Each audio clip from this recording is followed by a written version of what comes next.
One very big area where mathematical models have been used and are used often is the modeling of traffic. So there are different levels again where models can be used. It could be queue simulations in traffic lights and the control of the traffic light systems. If you have a street grid in the city and you want to combine the different traffic lights so that they act smoothly, so that's a complex and interesting optimization problem. Then if you concentrate on some, for instance, big highway where there is a lot of cars, then you can start modeling the traffic as a fluid.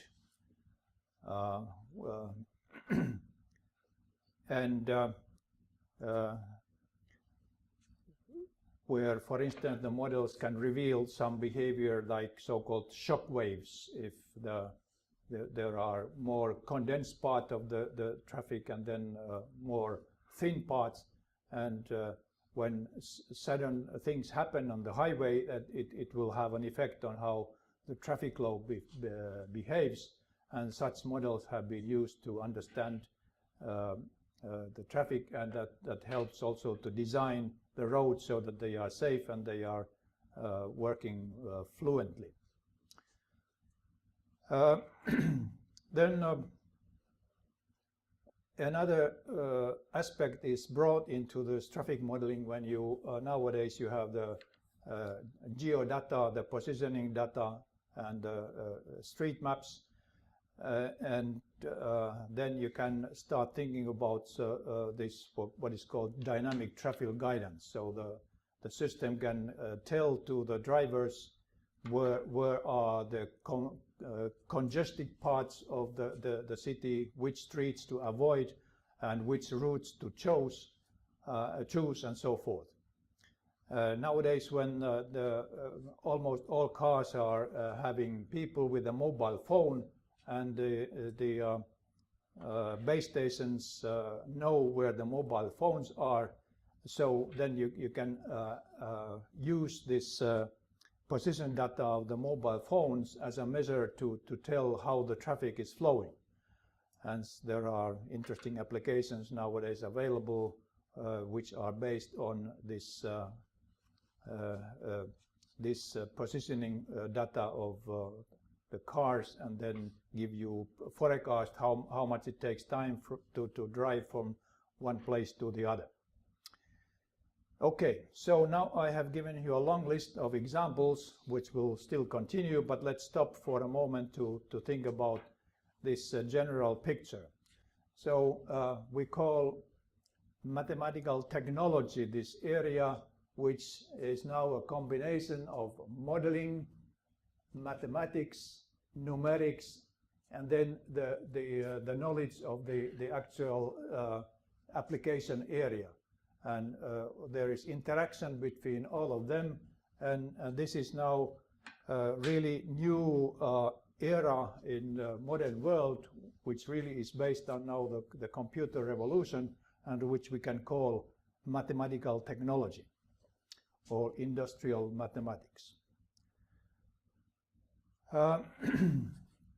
Okay, now I continue by giving examples of different applications where mathematics and real world are meeting. And the next item comes from the area of medicine, actually so-called model-based dose scheduling, something that takes place in the doctor's office actually. So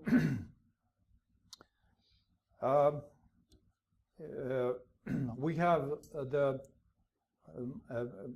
modeling of this metabolic process in our body, and then when a doctor is going to prescribe for you a medicine, so what happens is something described in this picture. For instance, if you are asked to give a certain pill 3 times a day, then something like this can be observed. The concentration of the medicine in your blood suddenly rises, then the natural metabolic system of your body decreases it until you take the next pill, it goes up again, and so forth. So this is now the curve of the concentration of this medication in your metabolic system if you follow a given prescription of given by the doctor. Now the doctor, of course, would like to give you the right kind of dosing so that the concentration in your body would remain between the limits. This is the limit below which the medicine does not have any effect, and this upper limit is now so-called toxic level, so which the concentration should not exceed. And now, as you can see now, to keep the dose within these limits, it requires that this scheduling of this dosing is done in the right way. And so that's now where some mathematical modeling will come into the picture. And these models can be used for the dose scheduling, and it can also be used for the design of the pill structure, because depending on how the given tablet is designed, for instance, how hard is the cover and what is the structure, anyway, it will have an effect of this curve. And so this is one area where the pharmacological industry will need this same kind of modeling approach. And then here is another aspect of this business. Doctors nowadays can also describe for you combination of different drugs. For instance, there might be two types of drugs, one which has a very long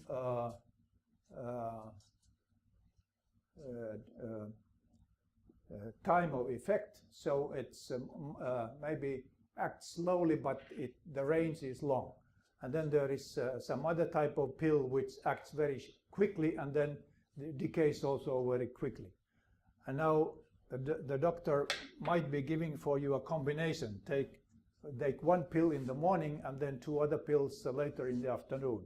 And now what the doctor would need to have is then the model that will describe the total effect.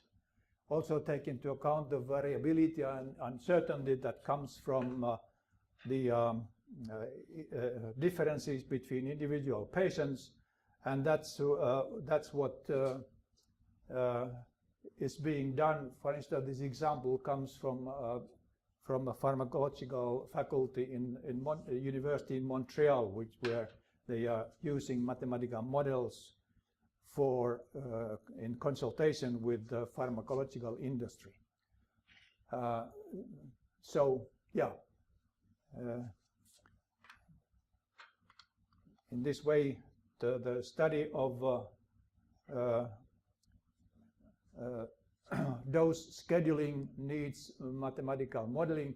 They even have built an interface and computer system and interface where you can describe the parameters of the patients, like the size and age and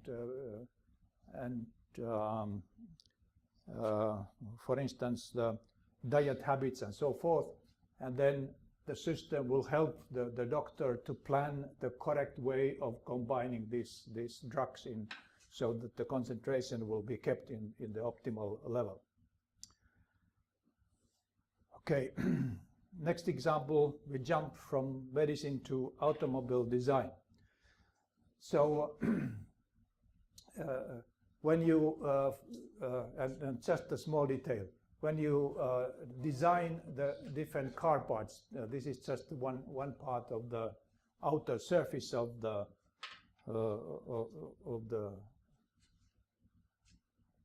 car body, then the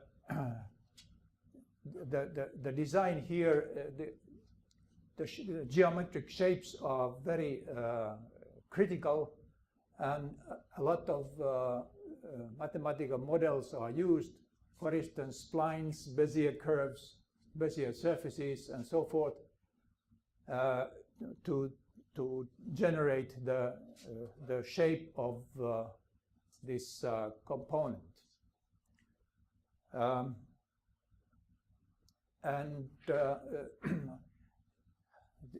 Here is a subtle example of how the importance of mathematics come into place, because in these geometric models, the curvature of the surface is very, very critical, and the smoothness, and this is because the human eye is very sensitive to see the shapes and reflections of lights, so that it's not only enough so that you have continuous curvature derivative, and not even enough if you have continuous second derivative, but you need to have also some higher derivatives of the curvature that have to be continuous.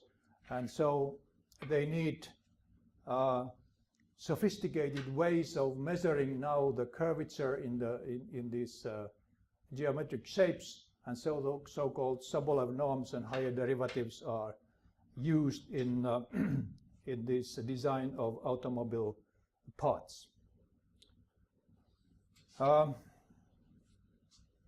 Next, an example where some chemistry and metallurgic applications offer us some interesting examples of modeling. And this example about the corrosion of the metal surface. It could be copper, iron, or zinc, for instance. So the corrosion means that the oxygen atoms are penetrating the metal surface, and then they go deeper and deeper, and that's how the corrosion proceeds. Now, at some points, at some situation, what happens is the so-called blocking, so that this penetration of the oxygen molecules into the metal takes place so quickly and in such a way that this layer of oxygen, this corroded layer, actually start behaving as a protection, so that no more atoms can penetrate deeper into the metal. And so this kind of corrosion block is used now as a way to protect the metal surface. But from the mathematics point of view, it's the interesting part is to understand why and how this blocking happens. So to understand this behavior, you have to model now the dynamics of this corrosive process. So the penetration of the oxygen into the material and the change in this penetration when the first layer is formed, and then of course the chemical chemical processes of the metal, the crystal structure and so forth is another other factors in this game. So the mathematical model here is first needed to explain how this corrosion blockage is generated, and then when you understand the behavior, you can actually use this model to actually arrange the metal surface so that this protective layer is generated. So you have then a coupled differential equation PDE model to describe the oxidation process and the gas seepage into the metal, and that's now where the modeling takes place. Next example is about so-called optimal shape design. This is a relatively modern area in industrial mathematics, which has so many applications. It's so useful. So optimal shape design means that you have some design of typically mechanical component, and the challenge is now the structural design. It could be a bridge in building industry, it could be piston head in a car engine, a burner chamber, telescope lens in the big satellite, shape of an airfoil or wing profile, and so forth.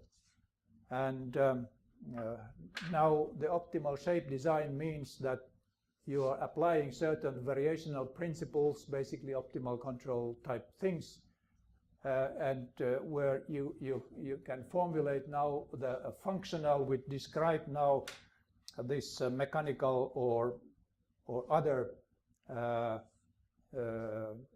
variable which you would like to optimize, and then these principles help you to actually find the optimal shape. So this is a very schematic picture of what could be now the end result of this optimization, and really functional analytic methods, variational principles is the mathematical basis for this optimal shape design. And this is a increasingly important modern way how mathematics is penetrating into the modern technical world. This is a classic example, but it's interesting also because this contains so-called inverse problem. And this is the balancing of a rotating axis. So this could be the axis of the big generator or turbine, could be very huge in size, and these are bearings on which the axis is resting, and it's then rotating with very high speed. Now, if this rotating axis contains some imbalance so that the mass is not completely symmetric, then it generates vibrations. And these vibrations can be very dangerous. And to eliminate these vibrations, this balancing is needed, which means that you either remove small amount of mass somewhere or you add some mass somewhere, so small corrective masses are applied. And now the question is where? Where should these optimal weights be placed? And so this is now a typical example of so-called inverse problems, because if we know the imbalance of this material, you can use normal equations of mechanics to describe the dynamics of this rotating axis, and you know where the vibrations are generated and so forth. So this is the so-called direct calculation, and that's a tough problem itself, but it's computationally feasible. Now we have the inverse, the opposite problem. We only have the measurements of these vibrations, so we know that something is wrong, but we should go back and calculate where the correction should be placed. And we see a small example of this when we take our car into the garage and change the tires. They do the balancing of the car tires, and this is now a more demanding thing because this is not just two-dimensional but three-dimensional, and this tough problem.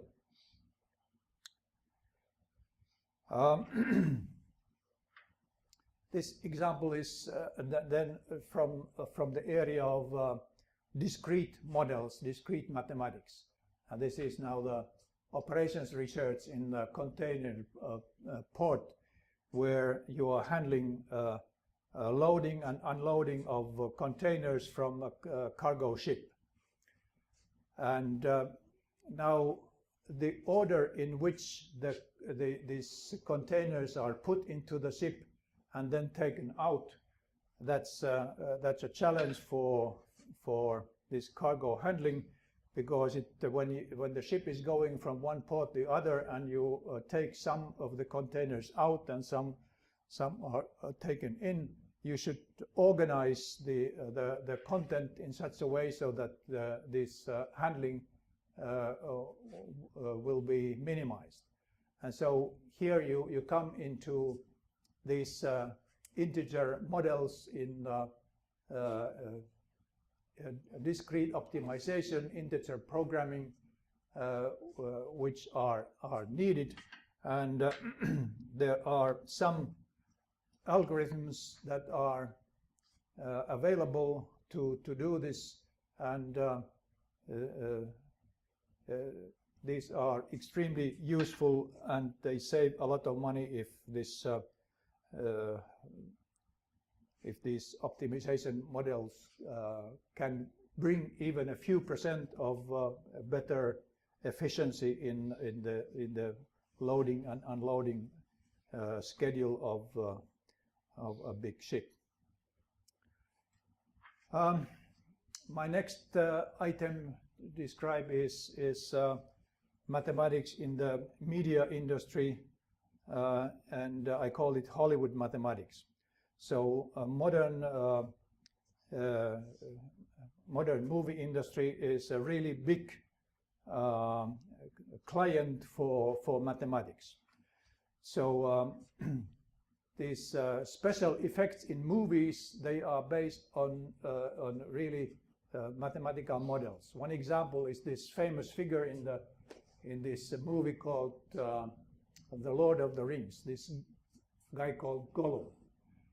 The skin of that creature is very strange. It creates this feeling of an out-of-the-world creature, and it was a group of mathematicians from actually Denmark who were doing this modeling of that guy in studios in Hollywood. And the idea here was the modeling of the skin, and the idea was so-called subsurface scattering. So the skin of this Gollum is described as a two-layer where the light is reflecting from the upper layer and the bottom layer in as a combination, and the combined effect of this this reflection now generates the optical effect of that guy. So it was a PhD work of a group of a mathematics student from Copenhagen that was now the basis of this effect. Well, visualization, animation in the movie industry, they are heavy users of mathematics. The digital games nowadays is a bonanza of mathematical models. Virtual reality simulations, that's where a lot of mathematics is needed. And of course the purpose here is to make the animations to look real. So they have to generate now the feeling that you mimic the real world, so the physics has to be correct and so forth.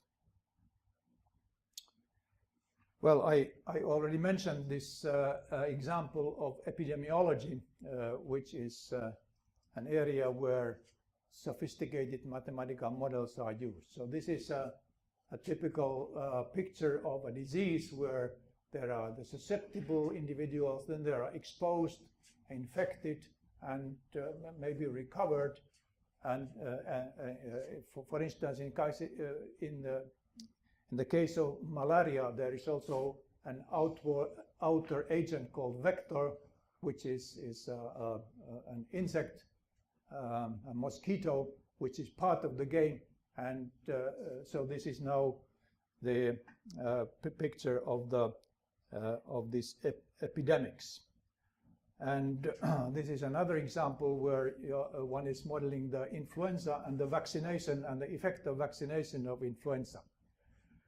And now when you then describe the connections between these compartments and the probabilities of transmissions and the increase and decrease of these rates of infections and so forth, then you end up with the system of differential equations, and that describes now the dynamics of the epidemic.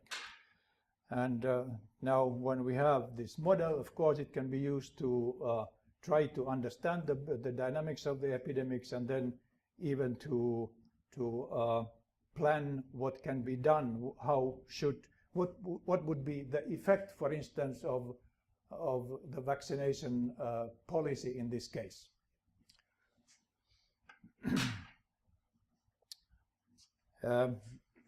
I will still mention a few examples. This is about modern forest measurements, which are nowadays done by laser scanning, and this is a technology where also mathematics and statistical methods are the key tools. So you have an airplane which is shooting laser pulses to the ground and measuring the reflection, and from this information you get now the digital picture of the forest. And then when this information is connected with some on-site measurements in the actual forest, and when you apply some Bayesian statistics to combine the field measurements with this data, then you have a tool to actually evaluate the volume of the timber in this forest. And this is now a technology that nowadays is actually replacing the more classical way of forest measurements, and that's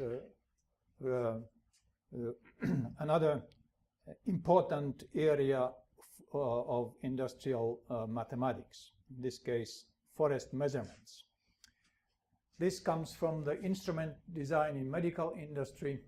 So this is a magnetic resonance imaging device which is used to take a picture of our body. So from the technical point of view, this device is a big electronic coil in which the patient is taken, and this this device generates an electromagnetic field, and the reflection of that field is then revealing the structure of the tissues of the patient. Now, in order for this device to work properly, this electromagnetic field should be completely homogeneous inside the coil. And this electromagnetic field is also contains some dangers, because it's not harmful for the patient who stays there only for a minute or two, but for the personnel who are operating this device, they are there for several hours per day, and so they have to be protected. And so what is done is that they construct a metal surface outside the device to protect the personnel. But this generates now a secondary effect which distorts the magnetic field. So the magnetic field after the applying this protective shield is no more homogeneous. And so it was an optimal shape design approach which helped here. Was the Rolf Nevanlinna Institute in Helsinki who was doing research on this. So they studied how should the shape of this protective shield should be designed so that the resulting field after this outer metal shield is applied so that the resulting field should be as homogeneous as possible. And so that was a successful project, and the shape of the optimal shape is shown here in the schematic picture, and that was now the end of the story. So it was applying shape optimization now in this technical challenge. Okay, I think I have to stop here. This example is about drying concrete and estimating. This is another inverse problem where the study here is to identify the parameter of the conductivity of moisture in the drying concrete. And the next one, which I don't have time to go on, is now the modern challenge coming from the new area where electric cars are going to be replacing our gasoline cars, and then how to set up now the charging network for these cars. That's going to be a big challenge where a lot of modeling, engineering, optimization is needed. But this is for future generation of mathematics students and engineer students to study the modeling questions that are coming from this new generation of traffic, and the design and optimization